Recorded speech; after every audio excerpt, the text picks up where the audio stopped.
السلام عليكم ورحمة الله وبركاته. الحمد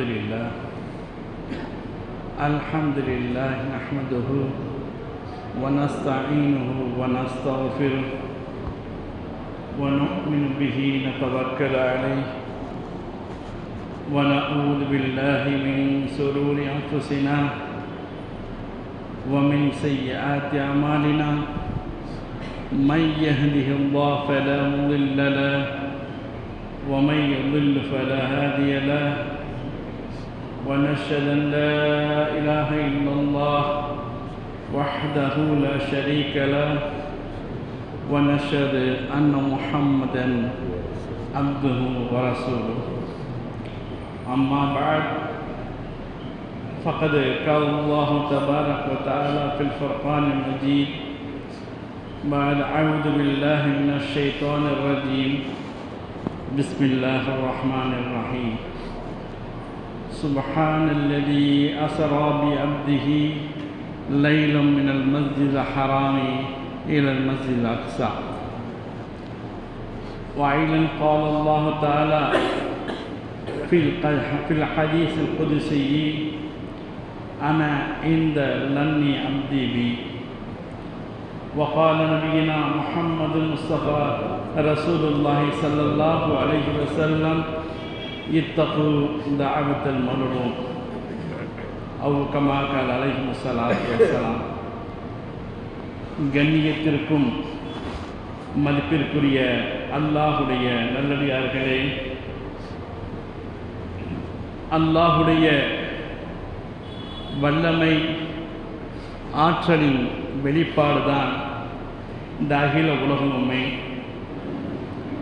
அல்லாஹ் தன்னுடைய மிகப்பெரிய ஆற்றலை கொண்டு இந்த 7 வானங்களையும் பூமியையும் படைத்திருக்கின்றான். இந்த அண்ட சராசரம் பூமியில் உள்ளதும் சரி, விண்வெளியிலே மிதந்து கொண்டிருக்கின்ற கோள்களும் சரி, மேலே அதையும் தாண்டி இருக்கின்ற சுவனம், நரகம், அர்ஷ, குர்சி எல்லாமே அல்லாஹுடைய வல்லமையின் வெளிப்பாடாகத்தான் இருந்து கொண்டிருக்கிறது. அல்லாஹ் தன்னுடைய வல்லமையின் வெளிப்பாடாக தன்னுடைய திருமறையிலே கூறி காட்டுகின்ற பொழுது சனுரீஹும் ஆயாத்தினா ஃபில் ஆஃபாகி வஃபில் அன்ஃபுசி ஹத்தா யதபய்யன லஹுல் ஹக்.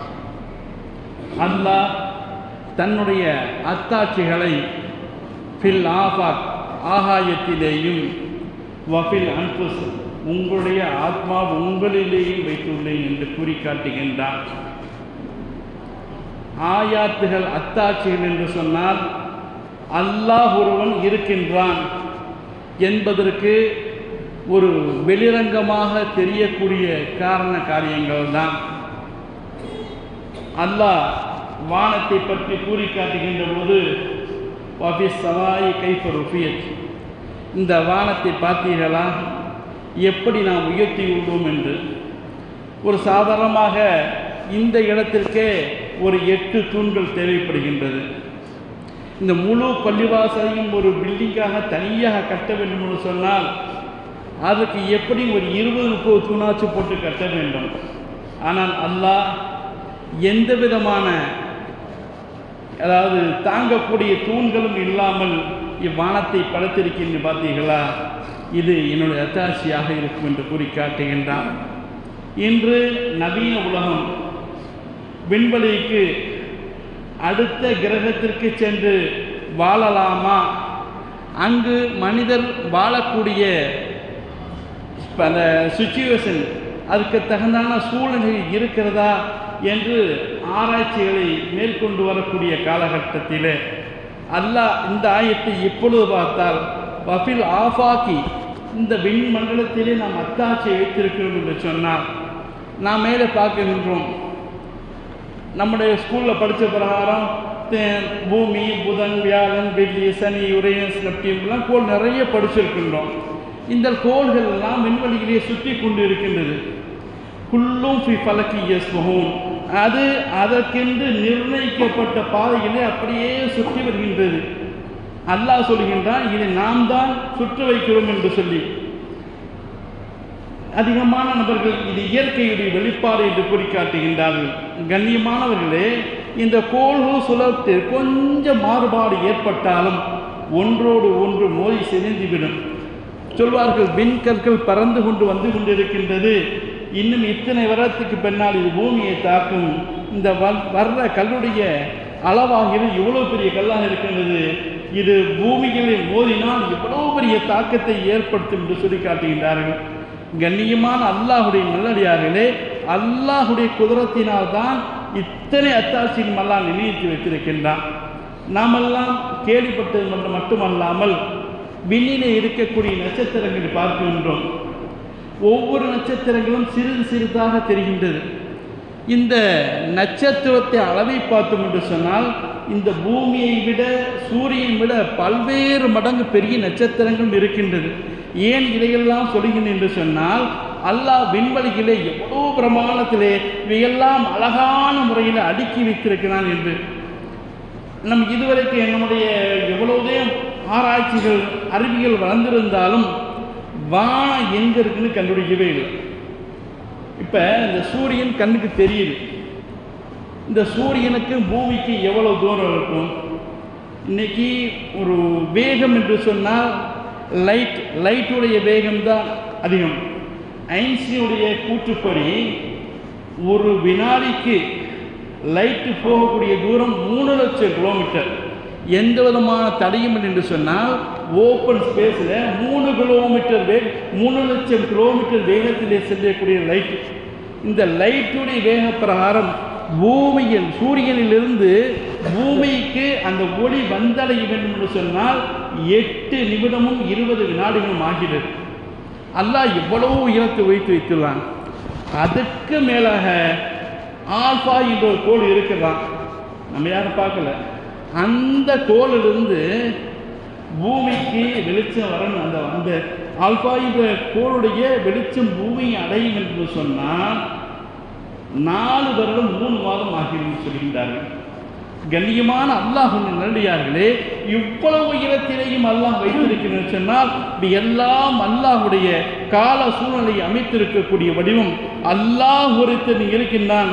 எப்படின்னா அல்லாஹ் உங்களுக்கு ஆயத்தை காட்டுமா, ஹத்தாயித்த பையன் ஹக்.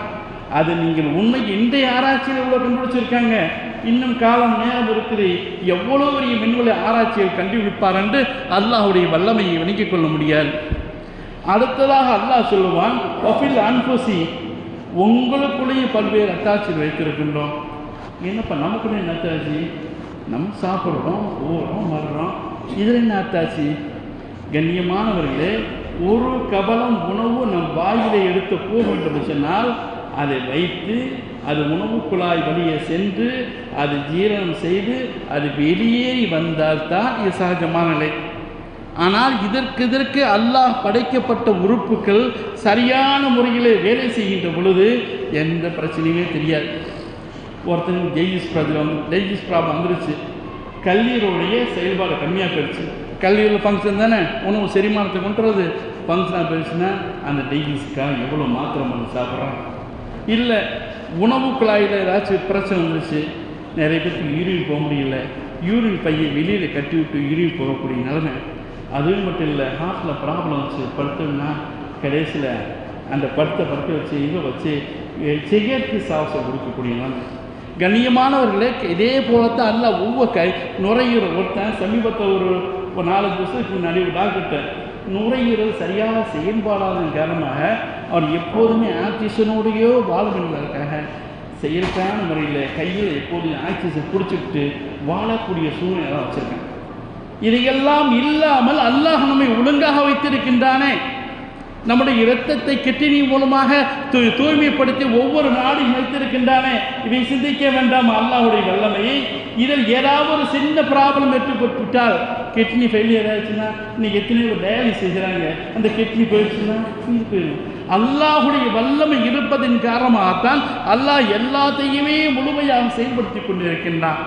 கண்ணியத்திற்குரிய அல்லாஹுடைய நல்லடியார்களே, இப்படி அல்லாஹுடைய வல்லமை இயற்கையிலையும் நம்முள்ளையும் வைத்துள்ள அல்லாஹ் தன்னுடைய வல்லமையை காட்டுவதற்காக அவனுடைய கட்டுப்பாடு இருக்கிற காற்றின் மூலமாக அந்த வல்லமையை காட்டுகின்றான், சூரியன் மூலமாக அந்த வல்லமையை காட்டுகின்றான், பூமியின் மூலமாக வல்லமையை காட்டுகின்றான், அவன் படைத்த படைப்பின் மூலமாக வல்லமையை காட்டுகின்றான்.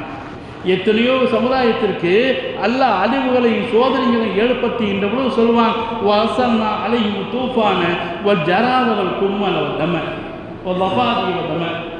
அல்லாஹ் மூசா அலைஹிஸ்ஸலாம் அவருடைய கூட்டத்தாருக்கு சோதனை கொடுப்பதற்காக அல்லாஹுடைய படையாகிய உங்களுக்கு தூஃபான் வெள்ளத்தை அனுப்பினோம், ஒரு ஜராத வெட்டிக்கிளி அனுப்பினோம், ஒரு கும்மல் பேன் மூட்டை பூச்சி இவைகளெல்லாம் சோதனையை அனுப்பினோம், தவளைகளை சோதனையை அனுப்பினோம் என்று கூறி காட்டுகின்றான். நம்ம நினைக்கலாம் வெட்டுக்கிளியில் என்னப்பா சோதனை வந்துட போகுது. இல்லை, இன்னைக்கு உணவு பஞ்சத்தை ஏற்படுத்தக்கூடியதுக்கு முக்கியமான காரணமாக வெட்டுக்கிளி தான். ஏதோ ஒரு 1-2 வெட்டுக்கிளிகள் வருவதனால் எந்த பாதிப்பு ஏற்படுவதில்லை. வெட்டுக்கிளிகள் கூட்டம் கூட்டமாக வருமாம். வந்தால் 1 கோடி 5 கோடி 10 கோடி என்று வருகின்ற பொழுது ஒரு விவசாய நிலத்தில் அமர்ந்திருந்தால் அந்த விவசாய நிலத்தையே அழித்துவிட்டு போயிடுவான். இது அண்டார்டிகா, ஆப்பிரிக்கா போன்ற நாடுகள் கடுமையான நடக்கிறது. இந்தியா, பாகிஸ்தான், ஆப்கானிஸ்தான் போன்ற இடத்துல மிகவும் கம்மியாக நடக்கின்றது. கண்ணியத்திற்குரிய அல்லாஹுடைய நல்லடியே, அல்லாஹ் தன்னுடைய வளமை காட்ட வேண்டும் என்று சொன்னால் ஒரு எதிரி படையை அழிப்பதற்காக அல்லாஹ் மிகப்பெரிய மலக்குமார் கூட்டத்தை அழிக்க தேவையில்லை. எப்பொழுது காபத்துல்லாவை இடிக்க வேண்டும் என்று ஆபிரகாம் வந்தானோ, யானை பட்டாளத்தோடு வந்தானோ, அல்லாஹ் ஒன்றும் செய்யவில்லை. அபாபீல் என்ற பறவையின் வாயிலே ஒரு சின்ன கல்லுக்கல் எரிக்கல் அந்த படையுடைய யானையின் மீது வீட்டிற்கக்கூடிய தலையிலே வைத்தது. தலையை போட்டுக்கொண்டு மல துவாரத்தினுடைய யானைக்கின் கீழே வந்து எல்லாமே திண்டு சாப்பிட்டு பொருள் மாற்றின. அல்லாஹ் நினைத்தால் ஒவ்வொரு வசதியும் ஆக்குவான். நம்ரூத் சொன்னான், இந்த நைல் நதியை என்னுடைய கட்டுப்பாட்டில் ஓடுகின்றது என்று சொன்னான். அல்லாஹ் என்ன செய்தான் தெரியுமா? அப்படியா, இது என் கட்டுப்பாட்டில் உள்ளது. எந்த நைல் நதியை என் கட்டுப்பாடு நீ சொல்கின்றாயோ அதே நைல் நதியை உன்னை மூழ்கெடுத்து காட்டுகின்றேன் என்று சொன்னான். கண்ணியமான அல்லாஹுடைய நாடுகளே, இதே போலதான் நான் தான் கடவுள், நான் தான் மிகப்பெரிய உயர்ந்தவன், அல்லாஹோடு போருக்கு தயார் என்று சொன்னான். நம்புறோம். இப்ராஹிம் சொன்னான், உன்னுடைய ரப்போடு நான் போருக்கு தயாராக இருக்கேன்னு வர சொல்லுன்னு சொன்னான். அல்லாஹ் சொன்னான், அப்படியா, ரெடியாக வந்து நம்மளுடைய அரசாங்க படைகளெல்லாம் கூட்டம் கூட்டமாக குவியலாக நின்ற பொழுது மூசா இப்ராஹிம் அலைஹிஸ்ஸலாம் பார்த்தாங்க, இவ்வளோ பெரிய படையா ஆசிரியப்பட்டு அல்லாஹ் படையை கூட்டிகிட்டு வந்துட்டான், நீ பார்த்துக்கிறான்னு சொன்னான். அல்லாஹ் மலக்கூத்து சமாவாத்தி வல்லர் அந்த சராசரத்தை அப்படியே விலக்கி காட்டின. மாஷா அல்லாஹ். இப்ராஹிம் அலைஹிஸ்ஸலாம் பார்த்தாங்க, இவ்வளோ பெரிய படையா. இதை பார்த்து திரும்பி பார்த்தார்கள். அல்லாஹுடைய படையை கம்பேர் பண்ணுகின்றது நீ ஒரு ஈக்கு சமம் என்று சொன்னான் இப்ராஹிம் அலைஹிஸ்ஸலாம். அல்லாஹ் என்னுடைய நபியுடைய வாயிலே ஈ என்று வந்து விட்டது, இந்த ஃபிரௌனை அழிப்பதற்கு ஒரு ஈ போதும். அனுப்பினான். ஃபிரௌனுடைய காதிலோ மூக்கிலோ உள்ளே சென்றது. எந்த அளவு தெரியுமா? அந்த வேதையை துடிதுடித்து கிடைக்கிற பொருள்களை எல்லாம் எடுத்து அடிக்க சொன்னான். கடைசியிலே சிறப்பால் அடிக்கின்ற பொழுது அவனுக்கு இதமாக இருந்தது. சிறப்பால் அடிப்பதற்காக ஒரு ஆளை நியமித்தான். சிறப்பால் அடி வாங்கியே யார் தன்னை ஒரு இறைவன் என்றும் இந்த பூமியெல்லாம் என்னுடைய கட்டுப்பாடு இருக்குன்னு கூறினானே, அந்த ஃபிரௌனை அழிப்பதற்கு அல்லாஹ், அந்த நம்ரூதை அழிப்பதற்காக அல்லாஹ் அவனுடைய படையாகிய ஒரு ஈயை அனுப்பினான். அழிப்பதற்கு அல்லாஹ் எவ்வளவு படையெல்லாம் அனுப்புவான். அதே நேரத்தில் காக்க வேண்டும் என்று சொன்னால் சிங்கத்தையும் புலியையும் யானை கொண்டு வர தேவையில்லை. பெருமானார் ஸல்லல்லாஹு அலைஹி வஸல்லம் ஹிஜ்ரத்து செல்கின்றார்கள்.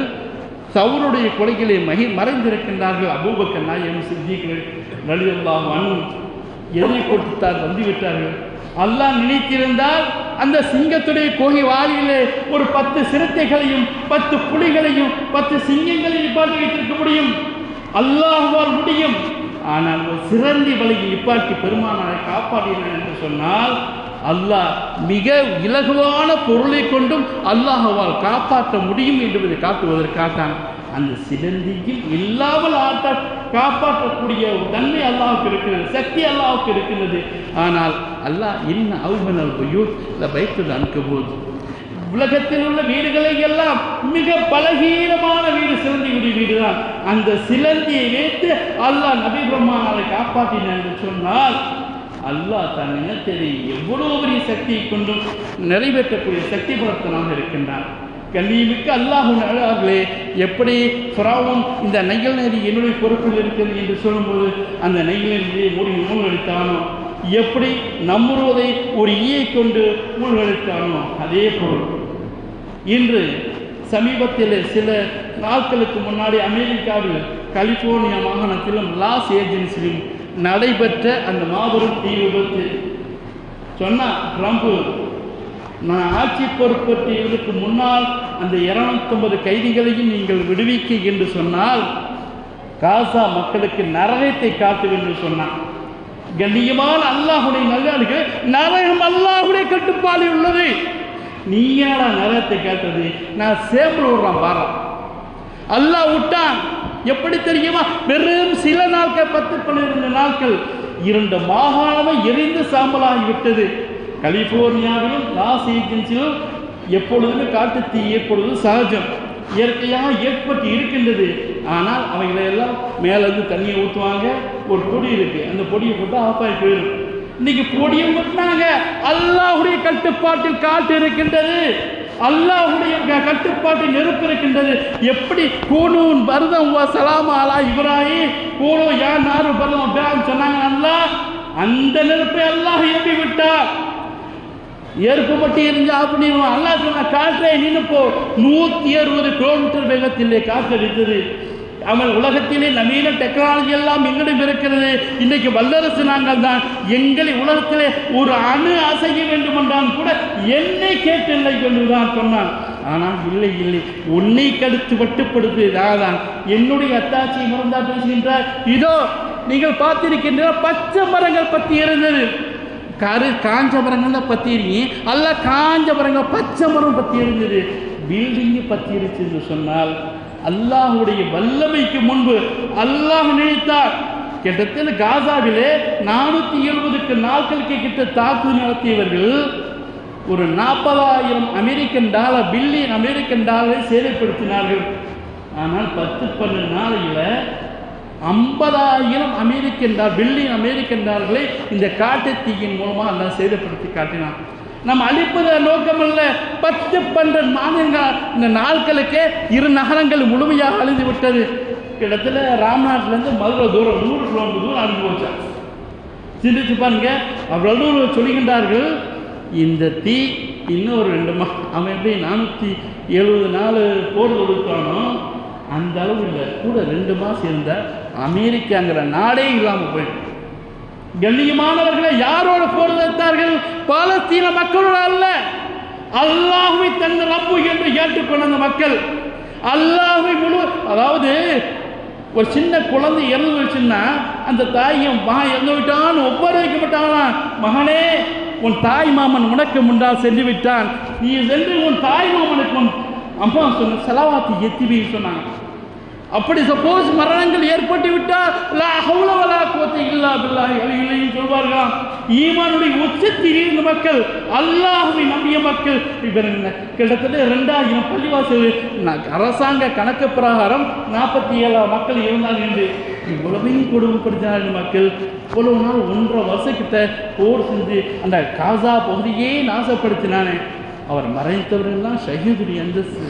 ஆனால் இருந்தாலும் இஸ்லாத்தை அழிக்க வேண்டும் என்ற நோக்கத்தில் செய்தார்களே, அல்லாஹ் நினைத்தார். இது உலகத்தாருக்கு சவால். அல்லாஹ் விடுக்கின்றார், உலகத்தாருக்கு சவால். அல்லாஹ் நினைத்தால் இந்த யாரெல்லாம் நினைக்கலாம். ஒரு புண்ணியம் சொல்ல இஸ்ரேல் தானே, அவனை அடிக்காம என்ன ரஷ்யா அமெரிக்காவுக்கு அடிக்க மனுஷன் சிந்தனை. தாக்குறவன் ஃபுல்லாக இஸ்ரேல்காரன் வந்து குண்டு போடுறான், அந்த ராக்கெட்டு போடுறான், எல்லாம் சுட்டி போடுறான். அப்படின்னு கூப்பிட்டு ஏன் எல்லாம் நினச்சிருந்தா அந்த இஸ்ரேலில் தீப்பிடிச்சிருந்தாங்க இஸ்ரேல் அழிஞ்சு போயிருக்குமே? இல்லை, இஸ்ரேலினால் அவனை விட்டு ஆக்கி வச்சு போனான். 1 வாரம் 10 நாளைக்கு போர் புரியக்கூடிய ஆயுதம் வந்து அவன்கிட்ட இருக்கு. இந்த அமெரிக்கா என்ற வியாபாரி அவனுடைய ஆயுதத்தை விற்க வேண்டும் என்ற நோக்கத்திலே ஆப்கானிஸ்தான் போர் செஞ்சான், உதவி அழிச்சிட்டான், ஈராக் அழித்தான், சரியா உலக நாடுகளுக்கெல்லாம் எல்லா கெடுதலை செஞ்சுக்கிட்டு இவன் தான் மூல சபவே. இவன் தான் அவங்க சபப்பு காரணமாக்கப்பட்ட பொருள். இவன் இல்லை, இவன் அழிச்சிட்டமாக்க அவங்க ஆயுதமே இவன் ஒன்றுலாம் போயிடும். அதுக்காகத்தான் அல்ல இன்னும் சொல்கிறாங்க மக்கள். இது மக்களை பற்றி நான் பெரிய சொல்லவில்லை. காசாவிலே கிட்டத்தட்ட 50,000 மக்கள் இறந்து இருக்காங்க. எல்லாம் செய்யணும். அந்த சிந்திச்சு பார்த்தீங்களா, 2 மாகாணமே எரிஞ்சு போச்சு.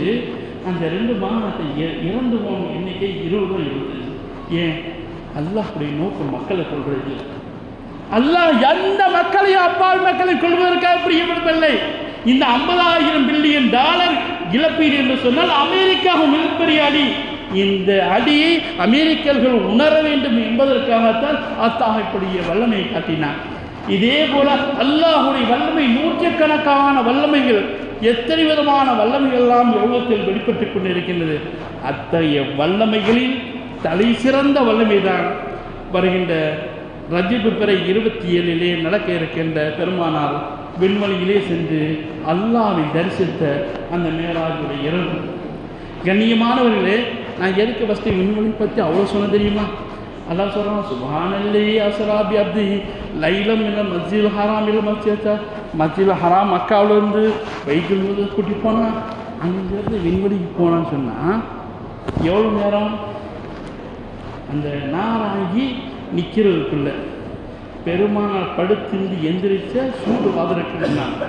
எவ்வளோ தூரம் சொன்னல மேலே ஆல்ஃபாங்கிற கிரகம் அந்த ஒளி பூமிக்கு வருவதற்கு முன்னாடியே 4 வருடம் 3 மாதம் ஆகும்னு சொன்னால், இதையும் தாண்டி ரசூலுல்லாஹ் சொல்கிறாங்க 2க்கும் இடைப்பட்ட தூரம் 500 வருஷம் பிரயாண தூரம்ங்கிறாங்க. 500 வருஷம் பிராக்குன்னா பிராக்கு போகுமா, இல்லை ஜெட்டு போகுமா, ராக்கெட் ஸ்பீடா, எந்த ஸ்பீடு சொல்லலை. ஒளியுடைய வேகம் என்ன ரசூலுல்லாஹ் 100 ஒளி, கூட்டி ஜிப்ரீல் 100 ஒளி. இந்த ஒளியின் வேகத்திலே சென்றால் 500 வருட பிரயாண தூரம். அதையும் தாண்டி ஒவ்வொரு வானுக்கு மத்தியில் உள்ள தூரம் 500 வருடம், 7 வானங்கள். அதையும் தாண்டி சிதறத்துல் முன்தஹா, அதையும் தாண்டி பெருமானை சந்திப்பதற்கு 70,000 திரையும் தாண்டி ரஃப்ரஃப் என்ற விரிப்பின் மூலமாக பெருமானை சொன்னார் என்று சொன்னான். எவ்வளோ பெரிய தூரம்! மனித அறிவுக்கு சிந்தித்து பார்க்க முடிகின்றதா? இந்த தூரத்தை இத்தனை விண்வெளி ஆராய்ச்சிகளெல்லாம் கடந்து மனித மூளைக்கு சிந்தித்து பார்க்க முடியாத அளவுக்கு தூரத்தை அல்லாஹ் ஒரு சில வினாடிகளில் அழைத்து சென்று என்று சொன்னால், இதைவிட அல்லாஹுடைய ஆற்றல் இப்படி, அல்லாஹுடைய ஆற்றல் மிக சிறந்த ஆற்றலை கண்டுபிடிக்க முடியுமா? கண்ணியமானவர்களே, அல்லாஹ் வல்லமை மிக்கவன். மேராஜிற்கு பெருமானாரை இந்த நேரம் சொன்னல, இதை விடவும் குறைவான நேரத்தை அழைத்து செல்ல முடியும். ஏனென்றால் இந்த காலமும் நேரமும் நிமிடங்களும் மழையும் மடுவும் உலகத்திற்கு அந்த சராசரியமெல்லாம் அல்லாஹுடைய உத்தரவிலே, அல்லாஹுடைய கட்டுப்பாட்டில் இருப்பதன் காரணமாக அல்லாஹுவை எல்லாத்தையுமே செய்து முடிக்க முடியும். கண்ணியத்திற்குரிய அல்லாஹுடைய நிழலாக அல்லாஹ் நினைத்தால் பெருமானார் ஸல்லல்லாஹு அலைஹி வஸல்லம் அழைத்து சென்றார். அழைத்து சென்றது மட்டுமல்லாமல் அல்லாஹ் உரையாடினார். இன்ஷா அல்லாஹ் வர்ற மேராஜுடைய இரவு வருது. நம்முடைய ஹஸரத் அவர்கள் உங்களுக்கு சிறப்பான விளக்கங்களை சொல்வார்கள். ஒரு பெருமானாருடைய அந்த மேராஜுடைய புனிதமான பையன் வர்றங்கிறக்காகத்த உங்களுக்கு சின்ன மேற்கோள் காட்டியாது. நிறைய விஷயங்கள் இருந்தாலும் வருது. அல்லாஹ் பெருமானாரை சந்தித்தாங்க. அந்த விஷயங்கள் பற்றி வருங்களை ஞாபகப்படுத்துக்கான்னு சொன்னேன். அல்லாஹ் இந்த வரக்கூடிய மேராஜுடைய நாளிலே பெருமானாரை கண்ணியப்படுத்தும் முகமாக அல்லாஹ்வை சந்திச்சு நம்ம தொழுவது சொன்னாங்கல்லவா, அதை கண்ணியப்படுத்தும் முகமாக அன்று நாள் சொல்கிறாங்க, உலகத்திலேயே 5 இரவு சிறப்பான இரவாம். 1 2 பெருநாட்களுடைய இரவு, பராத்துடைய இரவு, லைலத்துல் கத்ருடைய இரவு, இன்னொன்று பெருமானார் ஸல்லல்லாஹு அலைஹி வஸல்லம் மேராஜுடைய இரவு. இந்த புனிதமான இரவு என்ன சொன்னால், அல்லாஹ்வை சந்தித்த அந்த நாள் நமக்கு எப்படி அல்லாஹ்வை சந்தித்து பெருமானாருக்கு மேராஜ் ஏற்பட்டதோ, அந்த மேராஜின் மூலமாக தொழுகை நமக்கு மேராஜை வாங்கி தந்த நாள். இந்த நாளை கண்ணியப்படுத்துமாக சிறப்பான அமல்கள் செய்து பெருமானாரை கண்ணியப்படுத்துவோம். அதிகமான முறையில் பெருமானாரின் ஸலவாத் ஓதி அல்லாஹ்வை தொழுது இந்த நாளை சிறப்புப்படுத்துவோம். முடிந்தவர்கள் நஃபில் நோன்பு பெருமானார் சென்றதற்காக சுக்ரியானத்தின் அடிப்படையிலே நாம் தொழுவோம், நோன்பு ஒழிப்போம். அல்லாஹ் இந்த நாளை கண்ணியப்படுத்துவதாக நம்மை ஆக்கி அறிவுறுவான் என்று துஆ செய்தவனாக வாய்ப்பளித்த வல்ல ரஹ்மானுக்கு நன்றி கூறி விடைபெறுகின்றேன். வாஹிர் தாவானா அல்ஹம்துலில்லாஹி ரபில் ஆலமீன். அஸ்ஸலாமு அலைக்கும் வரஹ்மத்துல்லாஹி வபரகாத்துஹு.